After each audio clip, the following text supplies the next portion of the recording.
أعوذ بالله من الشيطان الرجيم. بسم الله الرحمن الرحيم. ألم نشرح لصدرك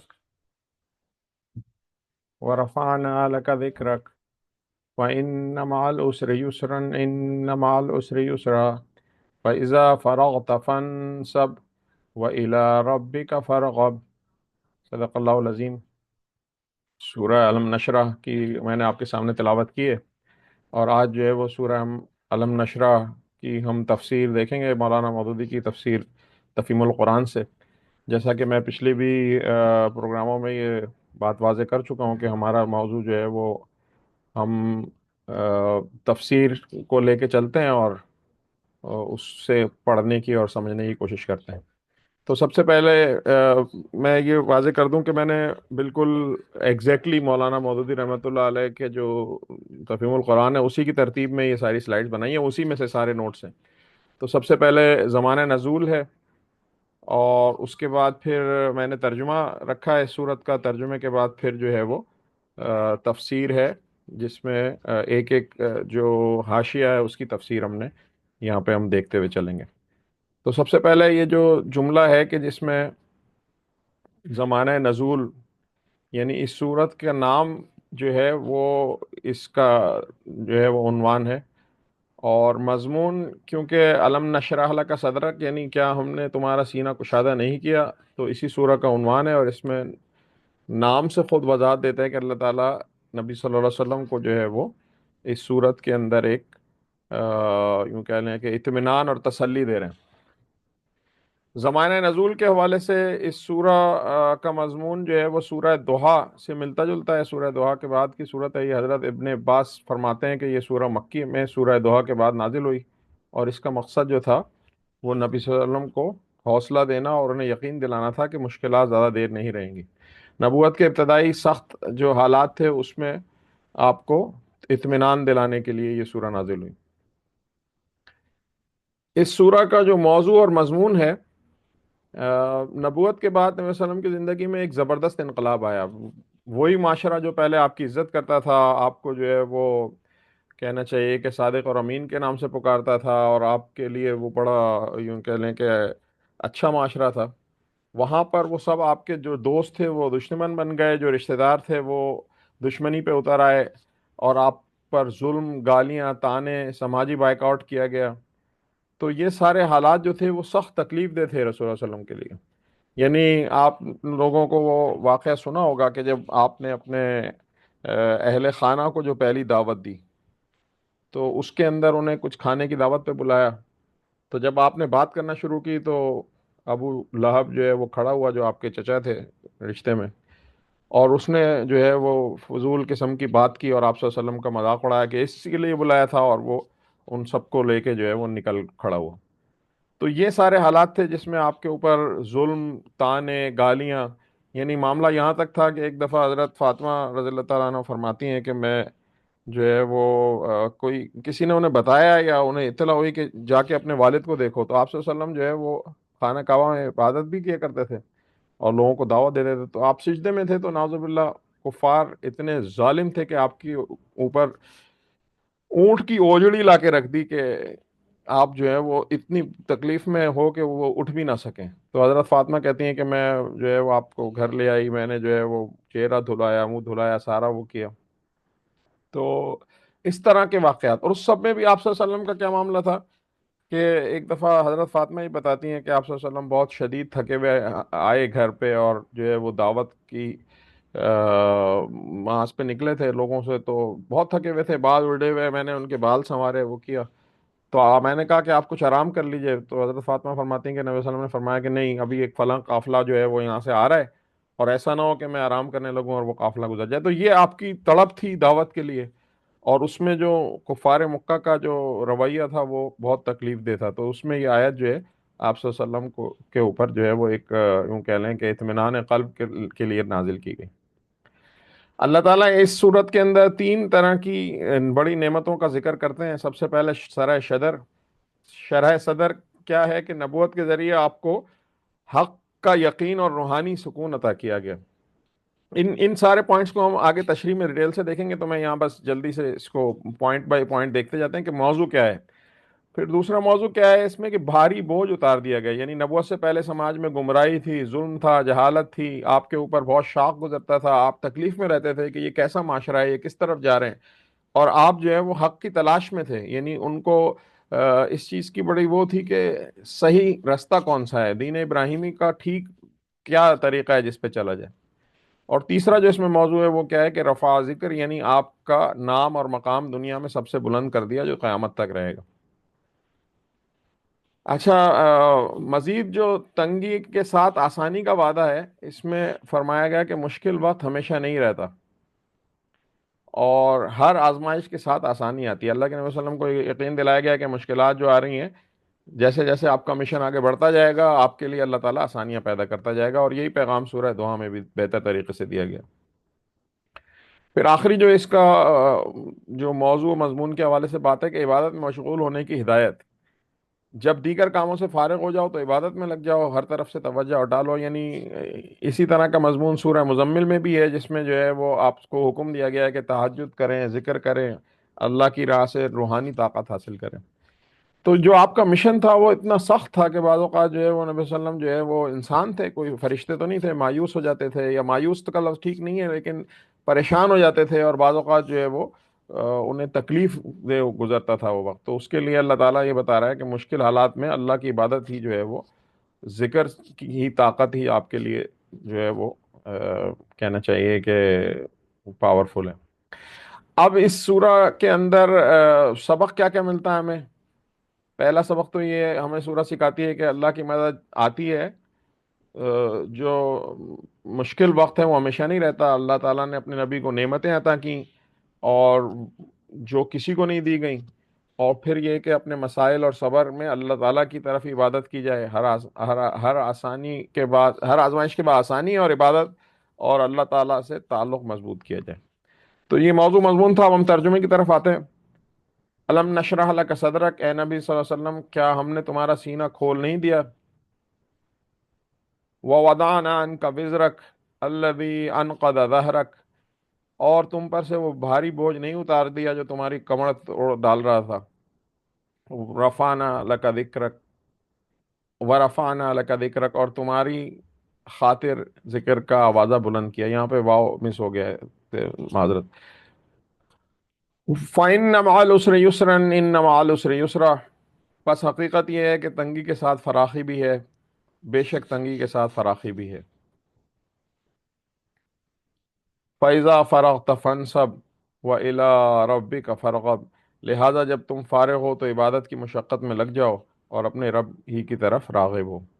یہ جو میں نے ترجمہ پیش کیا ہے، یہ بھی مولانا مودودی رحمۃ اللہ علیہ کا ترجمہ ہے، جو انہوں نے تفہیم القرآن میں پیش کیا ہے. تو اب ہم آگے بڑھتے ہیں اور تفسیر کی طرف آتے ہیں. تو سب سے پہلے تو جو تفسیر ہے وہ اسی طرح میں نے جیسے کہا کہ ایک ایک آیت کا جو حاشیہ مولانا نے باندھا ہے اسی کو ترتیب میں لے کے چلیں، اور وہی نوٹس ہیں جو مولانا کی تفسیر ہے، اسی کے نوٹس ہیں. تو سب سے پہلے کیا ہم نے تمہارا سینہ کھول نہیں دیا کی تشریح دیکھتے ہیں. کہ کیا ہم نے تمہارا سینہ کھول نہیں دیا. اللہ تعالیٰ کی طرف سے نبی صلی اللہ علیہ وسلم کو تسلی دینے کے لیے کہا گیا ہے، کہ اس سوال کے ذریعے اللہ تعالیٰ نے نبی صلی اللہ علیہ وسلم کو یاد دلایا ہے کہ انہیں نبوت عطا کی، ان کا سینہ کھول دیا، اور وہ بصیرت عطا کی جو کسی کو حاصل نہ ہوئی. اور سوال ایک طرف سے ماضی کی نعمتوں کو یاد کرانے اور مستقبل کی مشکلات پر صبر کا پیغام تھا. یعنی اللہ تعالیٰ یہ ظاہر کر رہے ہیں کہ آپ کو ایک عظیم منصب پر فائز کیا ہے، تو کیا اللہ تعالیٰ نے آپ کو کا سینہ کھول نہیں دیا. اس کی بہت ساری باتیں مختلف تفاسیر میں، لیکن مختصر یہ کہ اللہ تعالیٰ یہ آپ صلی اللہ علیہ وسلم کو بتا رہا ہے کہ آپ کو جب نبوت کا پیغام ملا، جو آپ جس کے لیے پریشان رہتے تھے، وہ آپ کا سینہ کھولنا، کشادہ کرنا نہ تھا. سینہ کھولنے کے کئی مفہوم ہو سکتے ہیں، اور پہلا تو یہ کہ ہدایت اور یقین. یعنی سورہ انعام میں جس طرح فرمایا کہ جس شخص کو اللہ ہدایت دینا چاہے اس کا سینہ اسلام کے لیے کھول دیتا ہے، اسی طرح سورہ زمر آیت 22 میں ذکر ہے کہ جس کا سینہ کھول دے وہ روشنی پر ہوتا ہے. یہاں شرح صدر کا مطلب یہ ہے کہ اللہ تعالیٰ نے نبی صلی اللہ علیہ وسلم کو کامل یقین، ذہنی سکون اور صحیح عقیدے پر اطمینان عطا کیا. اور اس کی وجہ سے جو ہے وہ یہ اچھا، یہاں یہ دو مفہوم ہیں، دونوں ہی معنی یہاں پر ٹھیک ہیں. اور دوسرا جو ہے ہمت اور حوصلہ. سورہ طٰہٰ میں حضرت موسیٰ کی دعا ہے کہ رب اشرح لی صدری. تو یعنی اے اللہ میرے جو ہے وہ سینے کو کھول دے. تو اسی طرح سورہ شعراء میں حضرت موسیٰ کی ایک اور دعا بھی اسی طرح کہ میں ڈرتا ہوں کہ وہ مجھے جھٹلائیں گے اور میرا سینہ تنگ ہو رہا ہے. تو پھر جو ہے وہ دوسری جو دعا ہم جو ابھی یہاں آپ کے سامنے موجود ہے اس میں کیا ہے کہ میرے رب میرا سینہ کھول دے اور میرا کام آسان کر دے. یہاں شرح صدر کا مطلب کیا ہے کہ اللہ کے نبی صلی اللہ علیہ وسلم کو نبوت کی ذمہ داریاں نبھانے کے لیے حوصلہ اور ہمت عطا کی گئی، یعنی آپ کو جو ہے وہ اس کے لیے آسانی دی گئی. ایک بات یہاں یہ بھی ذکر کرتا چلوں کہ نبی صلی اللہ علیہ وسلم کے بارے میں ہم اب سب جانتے ہیں کہ آپ امی تھے. یعنی امی سے مراد کیا ہوتی ہے کہ آپ صلی اللہ علیہ وسلم جو ہے وہ پڑھے ہوئے نہیں تھے. آپ صلی اللہ علیہ وسلم جو ہے وہ اس دور کی تعلیم یافتہ لوگوں میں سے نہیں تھے کہ جن کو جو ہے وہ عربی اور بڑی فصاحت و بلاغت کے ساتھ لکھنا پڑھنا آتا ہو. بہرحال آپ کا علم بہت تھا اور آپ نے جو بچپن گزارا وہ جس طرح سے مطلب عرب کا دستور تھا کہ آپ کو جو ہے وہ پیدائش کے کچھ عرصے بعد حلیمہ سعدیہ لے گئیں اور ان کو جو ہے وہ گاؤں کے ماحول میں ان کو پالا گیا اور انہوں نے وہاں پر ایک فصیح اور بہت ہی اچھی عربی سیکھی، لیکن اس کے باوجود آپ پڑھے ہوئے نہیں تھے. تو نبی صلی اللہ علیہ وسلم کی نبوت سے قبل کی کیا کیفیات تھیں؟ نبوت سے قبل عرب کے موجودہ جو مختلف حالات تھے ان میں سے کیا تھا کہ لوگ جو ہیں وہ مشرکین تھے، نصارہ تھے، یہود تھے، مجوسی تھے جو آگ کو پوجتے تھے. اور آپ صلی اللہ علیہ وسلم ان سارے عقائد کو غلط سمجھتے تھے، اس لیے اس وقت پر راہ راست مکمل طور پر موجود نہیں تھی. آپ پر نبوت نزول ہونے سے پہلے آپ حق کی تلاش میں تھے، لیکن واضح رہنمائی جو ہے وہ نہیں تھی. یعنی آپ کو بالکل ٹھیک نہیں معلوم تھا کہ کیا کرنا چاہیے، کس طرح سے اپنے رب کی عبادت کی جائے، اللہ تعالیٰ کے مزید احکامات کس طرح سے حاصل کیے جائیں. تو اللہ تعالیٰ نے جب آپ کو نبوت عطا فرمائی تو اس سے ذہنی کشمکش کو ختم کر کے اور آپ کے سامنے واضح ہدایت رکھ دی، جس سے آپ کو قابل اطمینان قلب حاصل ہوا. نبوت کے بعد دی گئی جو حوصلہ افزائی ہے، یعنی آپ کو وہ علم اور حکمت عطا کی گئی جو کسی کے پاس نہیں تھی. تو اللہ تعالیٰ نے آپ کو وہ حوصلہ اور اولوالعزمی اور وسعت قلب عطا کی کہ جس کی بدولت آپ جاہلیت کے پورے نظام کے خلاف کھڑے ہو سکیں. آپ کو کسی ظاہری طاقت کے بغیر محض اللہ کے بھروسے پر رکھتے ہوئے پوری عرب دنیا کو دعوت اسلام دینے کی ہمت عطا کی. تو یہ ایک بہت بڑا چیلنج تھا جو نبوت کے بعد اللہ تعالیٰ نے آپ کو سامنے تھا، اور اس میں اللہ نے ہمت عطا کی. آپ نے وہ واقعات بے شمار سنے ہوں گے کہ جس میں جو ہے وہ کفار نے طرح طرح کی کوششیں کی ہیں. یعنی حتیٰ کہ یہاں تک کہ ایک دفعہ حضرت ابی طالب جو آپ کے چچا تھے ان کے پاس گئے اور ان کو کہا کہ کسی طرح اپنے بھتیجے کو سمجھاؤ، اگر یہ پیسے کا طلبگار ہے، اگر یہ مال چاہتا ہے تو ہم اس کو مال دیں گے، اگر یہ کسی اعلیٰ خاندان کی عورت سے شادی کرنا چاہتا ہے تو ہم اس کی شادی کا انتظام کریں گے، اگر اس نے سردار بننا ہے تو ہم اس کو تاج پہنائیں گے، یہ جو دعوت لے کے آیا ہے یہ جو ہے وہ چھوڑ دے. تو یہ ساری چیزیں جو تھی نا وہ آپ صلی اللہ علیہ وسلم کو جو ہے ایک مشکلات تھیں. یعنی یہاں تک آپ نے وہ واقعہ سنا ہوگا کہ جب حضرت ابی طالب ان لوگوں کے کہنے پہ آئے اور انہوں نے کہا کہ بھتیجے تم کیا بات کرتے ہو اور کیا. تو آپ صلی اللہ علیہ وسلم نے کہا، وہ جو مشہور واقعہ ہے کہ آپ صلی اللہ علیہ وسلم نے کہا کہ میرے ایک ہاتھ پہ سورج اور دوسرے ہاتھ پہ چاند بھی لا کے رکھ دیں تو بھی میں اس دعوت سے پیچھے نہیں ہٹوں گا، یا تو اللہ تعالیٰ اس دعوت کو پورا کرے گا یا میں اس راستے میں اپنی جان جو ہے وہ لگا دوں گا. تو اس طرح کے حالات تھے. تو اللہ تعالیٰ نے نبی صلی اللہ علیہ وسلم کو اس وقت پھر ان سارے حالات میں ایک تسلی دی کہ جب آپ کو نبوت عطا کی گئی ہے، آپ کا سینہ کھول دیا گیا ہے، آپ کو علم اور ہمت حکمت دی ہے، تو پھر ابتدائی مشکلات پر غمزدہ ہونے کی ضرورت نہیں ہے. یہ پیغام صرف نبی صلی اللہ علیہ وسلم کے نہیں بلکہ تمام مسلمانوں کے لیے تھا کہ جو مشکلات کے باوجود اللہ پر یقین رکھیں اور آگے بڑھیں. اور اس دور میں بھی تھا اور آج کے دور میں بھی ہے کہ جو لوگ اللہ تعالیٰ کی راہ میں نکلے ہیں، جو اللہ کے دین کا کام کر رہے ہیں، ان کے اوپر مشکلات بھی آتی ہیں، ان پہ آزمائشیں بھی آتی ہیں، اور انہوں نے ان آزمائش کے سامنے جو ہے وہ سینہ سپر ہونا ہے اور ہمت سے کام لینا ہے.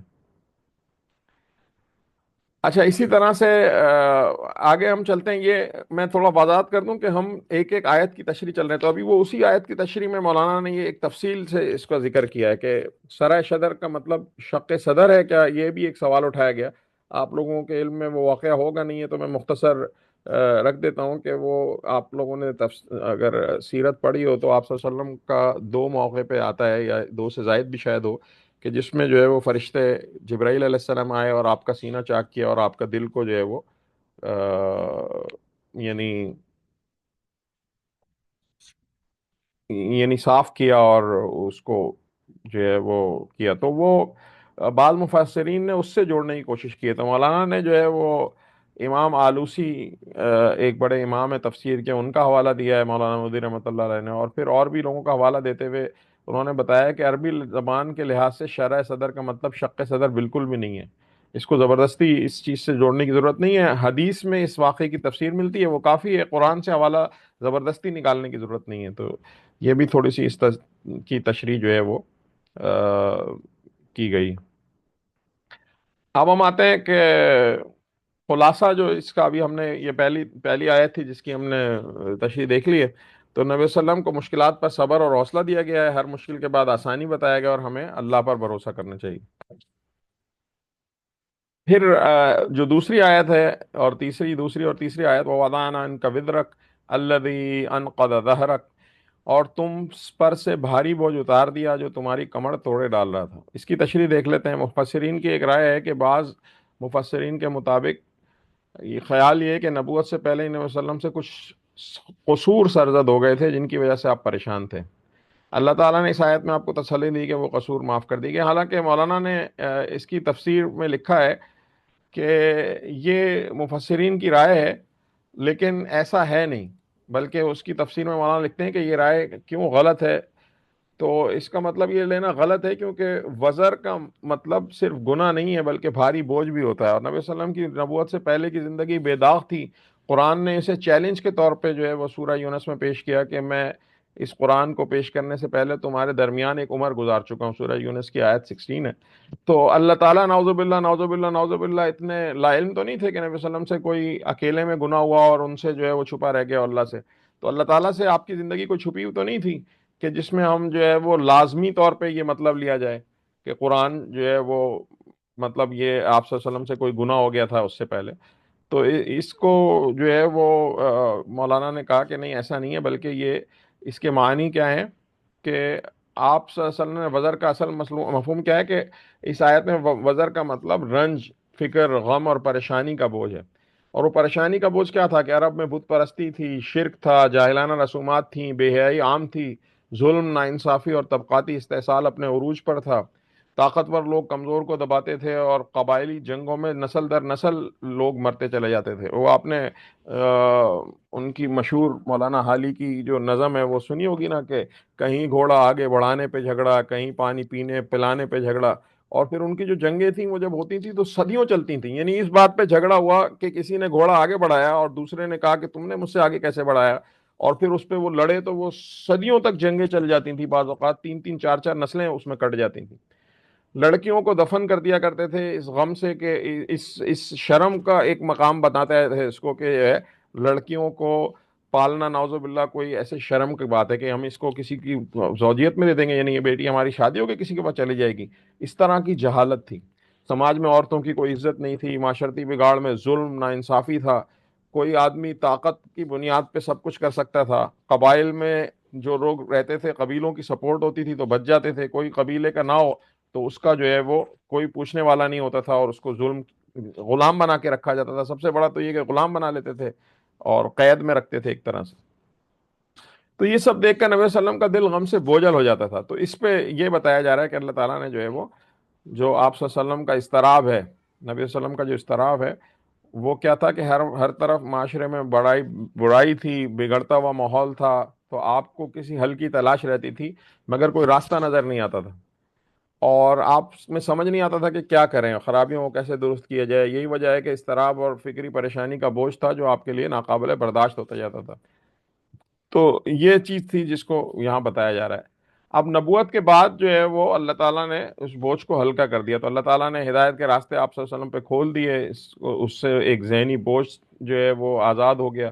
جب تو نبوت ملی تو یہ واضح ہو گیا کہ زندگی کی اصلاحات کے لیے توحید، رسالت اور آخرت پر ایمان لازم ہے۔ آپ یہ سمجھ لیا کہ اگر لوگ اللہ کی خاطر رجوع کریں گے تو سماجی، اخلاقی اور معاشرتی مسائل حل ہوں گے، اور یہی وجہ ہے کہ نبوت کے بعد آپ کا دل مطمئن ہو گیا اور آپ نے پوری انسانیت کی ہدایت کا اور اس کا مشن سنبھال لیا۔ اچھا، ایسا نہیں تھا کہ صرف عرب میں ہی بگاڑ تھا بلکہ پوری دنیا میں بگاڑ تھا۔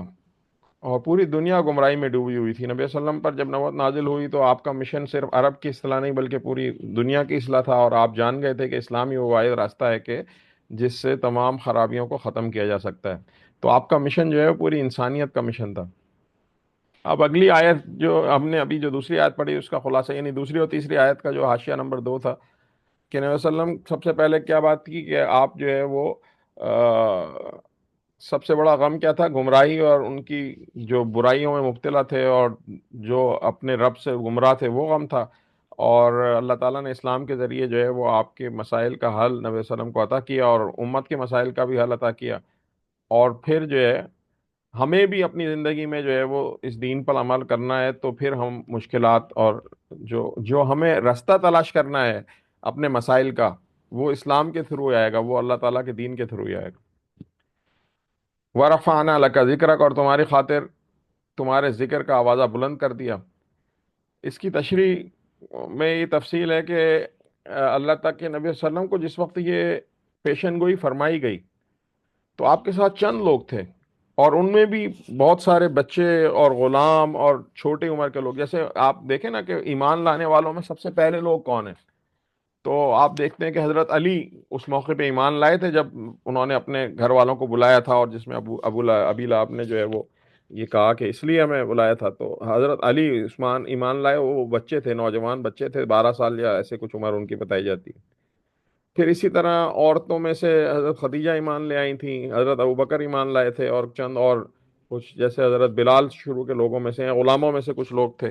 تو یعنی ان چند لوگوں کے اوپر اللہ تعالیٰ جو ہے یہ آیت پیش کر رہا ہے کہ آپ کا ذکر جو ہے وہ بلند کر دیا گیا ہے اور بلند کر دیا جائے گا. تو یہ ایک یعنی اس وقت ایک بہت بڑا دعویٰ تھا. تو اس وقت کوئی سوچ بھی نہیں سکتا تھا کہ آپ کا ذکر پوری دنیا میں بلند ہوگا، لیکن اللہ تعالیٰ نے صرف اس کے لیے پیشن گوئی بلکہ عجیب طریقے سے اس کو پورا بھی کر کے دکھایا. سب سے پہلے جو دشمنوں کی سازش تھی وہ اللہ تعالیٰ کی یہ حکمت بن گئی. یعنی دشمنوں کی سازش کیا تھی کہ کفار حج کے موقع پر پورے عرب سے اکٹھے ہوتے تھے. تو آپ نے کیا کیا کہ لوگوں کو ورغلانے کے لیے کہ وہاں پر مختلف قافلوں میں جا جا کے جو ہے وہ آپ کے خلاف بولتے تھے کہ لوگوں، تم میں یہ ایک شخص محبت ہے، جادوگر ہے جو خاندانوں میں جدائی ڈال دیتا ہے. اور وہ زائرین کو اور تاجروں کو یہ بتاتے، اور یہ پروپیگنڈا نبی صلی اللہ علیہ وسلم کے مشہور ہونے کا سب سے بڑا سبب بن گیا. یعنی پورا عرب جان گیا، ہر گوشے میں آپ کا نام پہنچ گیا، اور لوگوں کو دلچسپی ہونے لگی کہ یہ شخص کون ہے، وہ کیا کہتا ہے. اور یہی وہ مرحلہ تھا کہ جس میں آپ کا ذکر بلند ہونا شروع ہوا. تو یہ ایک اللہ تعالیٰ کا قرآن ایک بڑا معجزہ ہے کہ ایسے موقع پہ کہ جب آپ کے پاس کچھ نہیں ہے، جب آپ پریشان ہیں، اس میں اللہ تعالیٰ یہ کہہ رہا ہے کہ آپ کا ذکر جو ہے وہ بلند کر دیا جائے گا. اور پھر یہ اس طرح کی حکمت کے ساتھ پھر جب لوگوں نے نبی صلی اللہ علیہ وسلم کی تعلیمات، سیرت اور قرآن کی آیات کو سنا تو وہ سمجھ گئے کہ کفار کا پروپیگنڈا غلط ہے. جو لوگ نبی صلی اللہ علیہ وسلم کے جادو سے متاثر ہوئے، لوگوں کو دیکھتے تو وہ حیران ہوتے کہ یہ لوگ ہوتے ہیں، یہ تو بہترین انسان بن جاتے ہیں، یہ کیسا جادو ہے. نبی صلی اللہ علیہ وسلم کی سچائی اور بلند اخلاق دیکھ کر لوگ آپ پر ایمان لانے لگے، یہاں تک کہ نبی صلی اللہ علیہ وسلم کی شہرت اور عزت بڑھنے لگ گئی. یعنی بدنامی نہیں بلکہ نیک نامی میں تبدیل ہونے لگی. پھر ہجرت کے بعد کا جو مرحلہ ہے کہ مدینہ میں اسلامی ریاست قائم ہوئی، تو اس کے بعد آپ کا ذکر اللہ تعالیٰ نے مزید بلند کر دیا. دوسرے مرحلے میں جب دعوت داخل ہوئی تو منافقین، یہود اور مشرکین ہر ممکن طریقے سے اسلام اور نبی صلی اللہ علیہ وسلم کی ریاست کے خلاف پروپیگنڈا کرتے. لیکن مدینہ کی ریاست ایک مثالی معاشرہ بن گئی جہاں عدل تھا، انصاف تھا، مساوات اور حسن اخلاق تھا، غریبوں اور مسکینوں کا خیال رکھا جاتا تھا. تو یہ تمام چیزیں جو ہیں وہ دنیا کو اسلام کی طرف متوجہ کر رہی تھیں. تو ان سب چیزوں سے اللہ تعالیٰ نے آپ کا ذکر بلند کیا. پھر جنگیں اور نبی صلی اللہ علیہ وسلم کی قیادت میں بھی جو ہے وہ آپ دیکھیں کہ کفار نے آپ کو مٹانے کی کوشش کی، لیکن مسلمانوں کی شجاعت، قربانی اور اخلاقیات نے انہیں متاثر کیا، حتیٰ کہ عرب کے تمام قبیلے مسلمانوں کی بہادری کو تسلیم کرنے میں مجبور ہو گئے، اور 10 سال کے اندر اندر پورا عرب اشہد ان لا الہ الا اللہ و اشہد ان محمد رسول اللہ کی صداؤں سے گونج اٹھا. تو یہ نبی صلی اللہ علیہ وسلم کی بہترین قیادت تھی کہ جس نے جو ہے وہ یہ سارا معاملہ کیا. پھر تیسرا اور آخری مرحلہ خلافت راشدہ کا ہے کہ جس میں جو ہے وہ روم، فارس اور دیگر خطوں تک اسلام پہنچ گیا. ہر جگہ نبی صلی اللہ علیہ وسلم کے ذکر کی صدا گونجنے لگی. آپ بھی پوری دنیا میں، آج بھی پوری دنیا میں ہر اذان میں محمد صلی اللہ علیہ وسلم کا ذکر ہوتا ہے، اور ہر نماز میں ہم آپ صلی اللہ علیہ وسلم پر درود بھیجتے ہیں، ہر خطبے میں آپ کی سیرت بیان کی جاتی ہے. تو اللہ تعالیٰ کی طرف سے وہ پیشن گوئی تھی جو آج پوری دنیا میں قیامت تک رہتی ہے، قیامت تک پوری ہوتی رہے گی. یعنی آپ یہ ایک کسی صاحب نے یہ بات بیان کی کہ اللہ تعالیٰ کا نظام اتنا پیارا ہے کہ دنیا کے ہر خطے میں صبح، یعنی ہر وقت جو ہے وہ اذان ہو رہی ہے، کسی بھی خطے میں کوئی ایسا نماز کا وقت داخل ہوتا رہتا ہے، اور ہر وقت جو ہے وہ اللہ تعالیٰ کی حمد اور رسول اللہ صلی اللہ علیہ وسلم کا نام بلند ہو رہا ہے۔ ہر نماز میں ہم جو ہے وہ اشہد ان محمد رسول اللہ کی آواز سنتے ہیں، اور یہ اللہ تعالیٰ کی وہ پیشن گوئی جو قرآن نے پوری۔ پھر قرآن کی پیشن گوئی پوری مزید کس طرح ہوئی کہ جب یہ آیت نازل ہوئی تو کسی کے اس کا تو ہم بس کنکلوڈ کرتے ہیں کہ جب ورفعنا لک ذکرک کی آیت نازل ہوئی تو کوئی تصور نہیں کر سکتا تھا کہ یہ کیسا ہوگا، لیکن آج جو ہے وہ پوری دنیا میں ہو رہا ہے اللہ تعالیٰ کا نام۔ تو حدیث میں ہے کہ حضرت ابو سعید خدری بیان کرتے ہیں کہ جبرائیل علیہ السلام نے نبی صلی اللہ علیہ وسلم نے کہا اللہ تعالیٰ فرماتے ہیں کہ جب میرا ذکر ہوگا تو تمہارا بھی ذکر ہوگا۔ آج دنیا کے ہر خطے میں اللہ کے نبی صلی اللہ علیہ وسلم کا ذکر ہوتا ہے، ہم جب درود پڑھتے ہیں تو آپ پر درود و سلام بھیجتے ہیں۔ تو اس حاشیے کا خلاصہ کیا ہے کہ نبی صلی اللہ علیہ وسلم کی عزت اور ذکر اللہ نے خود بلند کیا، دشمنوں کو اور مخالف لوگوں کو جو ہے وہ آپ کے پیغام بنانے کا ذریعہ بنایا، اور اسلام کے خلاف ساری سازشیں ناکام ہوئیں، اور اللہ کا وعدہ سچ ہوا، اور اس کے دین غالب ہوگا، اور یہ دین غالب ہو کے رہا۔ فَإِنَّ مَعَ الْعُسْرِ يُسْرًا إِنَّ مَعَ الْعُسْرِ يُسْرًا، بس حقیقت یہ ہے کہ تنگی کے ساتھ فراخی بھی ہے، اور بے شک تنگی کے ساتھ فراخی بھی ہے۔ اب یہ چوتھا حاشیہ ہے تفسیر کا جو مولانا نے حاشیہ کھینچا ہے، جو تفسیر بیان کی ہے کہ تنگی کے بعد آسانی کی خوشخبری دینا۔ اس آیت میں اللہ تعالیٰ نے نبی صلی اللہ علیہ وسلم کو تسلی دی ہے کہ جو مشکلات آپ اس وقت جھیل رہے ہیں وہ ہمیشہ نہیں رہیں گی۔ یہ پیغام بار بار دہرایا تاکہ نبی صلی اللہ علیہ وسلم کو مکمل تسلی ہو جائے، اور آپ صلی اللہ علیہ وسلم فرما رہے ہیں کہ مشکل وقت کے فوراً بعد آسانی آنے والی ہے۔ تو یہ ساری چیزیں جو ہیں وہ یہاں یہ بات بھی کہنا مناسب لگتا ہے کہ تنگی کے بعد آسانی آتی ہے، لیکن اللہ تعالیٰ نے فرمایا کہ تنگی کے بعد آسانی ہے، یعنی جس کا مطلب یہ ہے کہ گویا آسانی اتنی قریب ہے کہ وہ مشکل کے ساتھ ہی آ رہی ہے۔ تو یہ ساری جو ہے وہ چیز مطلب اللہ تعالیٰ کے نبی صلی اللہ علیہ وسلم کو ایک اطمینان دلانے والی تھی، اور یہ اطمینان دلایا کہ بس مشکلات جلد ختم ہو رہی ہیں۔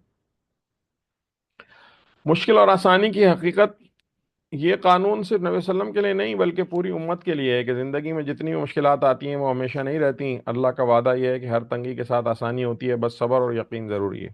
آج ہم دیکھتے ہیں کہ ہم اپنی مشکلات اور پریشانیوں میں گھبرا جاتے ہیں، تو یہ آیت جو ہے ان مع العسر یسرا فإن مع العسر یسرا، فإن مع العسر یسرا، ان مع العسر یسرا، یہ جو ہے وہ ہمیں صبر اور یوں کہنا چاہیے کہ ایک ہدایت، یعنی ہمیں اس پر عمل کرنا چاہیے کہ ہم صبر سے کام لیں اور اس بات پہ یقین رکھیں کہ آسانی ہے۔ تو اس تشریح، اس کی خلاصہ مختصر یہ کہ ہمارا طرز عمل کیا ہونا چاہیے کہ مشکل کے وقت صبر اور اللہ پر بھروسہ رکھیں، اللہ کی رحمت پر یقین رکھیں کہ آسانی قریب ہے، اور مثبت رویہ اپنائیں، ہمت نہ ہاریں۔ بعض اوقات آزمائش میں انسان مایوسی کی طرف چلا جاتا ہے، جس کے بارے میں کہا جائے کہ مایوسی جو ہے وہ کفر تک لے جاتی ہے آدمی کو، یعنی نعوذ باللہ آدمی مایوس کا مطلب یہ ہے کہ اس کو یہ اس بات پہ شک اور اس بات میں بے اطمینانی میں مبتلا ہو گیا کہ اللہ تعالیٰ جو ہے وہ مسائل حل کر سکتا ہے۔ آخری جو تشریح آیات کی آخری آیات کی تشریح جو ہے فَإِذَا فَرَغْتَ فَانْصَبْ وَإِلَىٰ رَبِّكَ فَارْغَب، لہذا جب تم فارغ ہو تو عبادت کی مشقت میں لگ جاؤ، اور اپنے رب ہی کی طرف راغب ہو۔ فارغ ہونے سے کیا مراد ہے؟ فارغ ہونے سے مراد یہ نہیں ہے کہ بالکل خالی ہو جانا، بلکہ اس میں ایک مصروفیت کے مکمل ہونے کے بعد دوسری مصروفیت میں مشغول ہو جانا ہے۔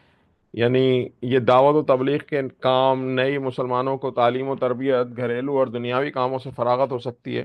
مطلب یہ کہ جب کوئی اور کام مکمل ہو جائے تو وقت کو ضائع نہ کرو بلکہ عبادت میں لگ جاؤ۔ یعنی اللہ کے نبی صلی اللہ علیہ وسلم کی پوری زندگی ہم دیکھتے ہیں تو وہ کیا چیز ہے؟ وہ ایک مستقل جد و جہد ہے۔ آپ صلی اللہ علیہ وسلم جرنیل بھی ہیں، آپ صلی اللہ علیہ وسلم تاجر بھی ہیں، آپ صلی اللہ علیہ وسلم والد بھی ہیں، آپ صلی اللہ علیہ وسلم شوہر بھی ہیں، آپ صلی اللہ علیہ وسلم نے جو ہے وہ تعلیم دی، استاد بھی ہیں، آپ صلی اللہ علیہ وسلم نے بہترین جو کہنا چاہیے حکمران کا رول ادا کر کے دکھایا۔ تو آپ صلی اللہ علیہ وسلم کا کون سا زندگی کا پہلو ہے کہ جس میں ہمیں یہ لگے کہ وہ کبھی فارغ ہو؟ تو مطلب یہ ہے کہ جو بھی درمیان کے وقفے ہوں اس میں آپ اللہ تعالیٰ کی عبادت کریں۔ تو اس حکم کا جو مفہوم ہے اس کو ہم اور مزید دیکھیں تو اس آیت میں اللہ تعالیٰ نے نبی صلی اللہ علیہ وسلم کو اور بالعموم تمام مسلمانوں کو ہدایت دے رہے ہیں کہ جب کوئی اور کام نہ ہو تو عبادت میں مشغول ہو جاؤ۔ اس کا مطلب یہ نہیں ہے کہ صرف نماز پڑھنی ہے، بلکہ اللہ کی یاد، دعا، تسبیح، قرآن کی تلاوت، غور و فکر میں وقت گزارنا، یعنی اس بات میں غور و فکر کرنا کہ میری زندگی کا مقصد کیا ہے، یا قرآن کے اوپر غور کرنا، یا اپنے اور اپنے رب کے تعلق کے اوپر غور کرنا۔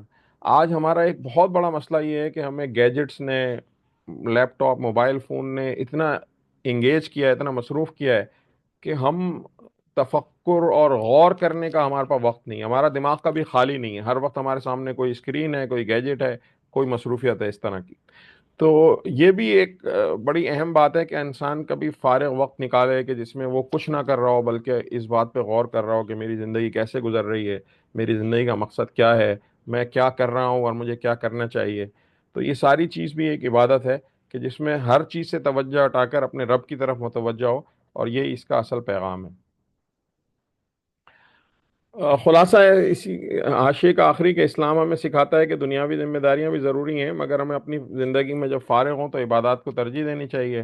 اور یہ آیت ہمیں سکھاتی ہے کہ زندگی میں جو ہے وہ ضروری کاموں سے وقت نکال کر اللہ تعالیٰ کی عبادت، دیکھیں قرآن، سوری، جو نماز کا 5 وقت کا پکارنا ہے، یہ بھی ساری یہ حکمت رکھتا ہے کہ انسان سب اٹھتا ہے تو سب سے پہلے پکارے کہ پہنچو اپنے رب کی عبادت کے لیے۔ انسان فجر کی نماز ادا کرتا ہے، پھر اپنے کاموں میں لگ جاتا ہے۔ کام جب پورے پیک پہ پہنچتے ہیں، دوپہر کا وقت ہوتا ہے، تو پھر نماز کی کال ہوتی ہے، کال فار پریئر، آپ کو پکارا جا رہا ہے حی علی الصلاح، حی علی الفلاح۔ تو یعنی اللہ تعالیٰ یاد دلا رہا ہے کہ اصل مقصد یہ نہیں تھا کہ تم اس دنیا میں مصروف ہو جاؤ، اپنی زندگی پوری اسی میں کھپا دو، بلکہ تم تو آئے تھے میری عبادت کرنے، اس دنیا میں تمہارا کام کچھ اور تھا۔ پھر ریمائنڈ کرایا جا رہا ہے، پھر ہم آ رہے ہیں، دعا پڑھ رہے ہیں، اللہ تعالیٰ سے دعا کر رہے ہیں، الحمدللہ رب العالمین الرحمن الرحیم مالک یوم الدین ایاک نعبد و ایاک نستعین، تیری عبادت کرتے ہیں، تجھے سے مدد مانگتے ہیں، اہدنا الصراط المستقیم، ہمیں سیدھا راستہ دکھا۔ تو ہر تھوڑے سے وقت کے بعد پھر ہم جاتے ہیں دوبارہ کاروبار میں، کاموں میں، جاب میں مصروف ہوتے ہیں، پھر عصر کے وقت کال کی جاتی ہے کہ پہنچو، اب تمہارے جاب کا ختم ہونے کا وقت ہے، یا ختم کر چکے ہو یا ختم کرو گے تھوڑی دیر بعد، پھر عبادت میں مشغول ہو جاؤ، اللہ تعالیٰ کو یاد کرو۔ اور پھر ہم جب گھر کی طرف روانہ ہو رہے ہیں، مغرب کا وقت ہے، اندھیرا ہونے لگا ہے، پھر کہا جا رہا ہے کہ اپنے رب کو یاد کرو۔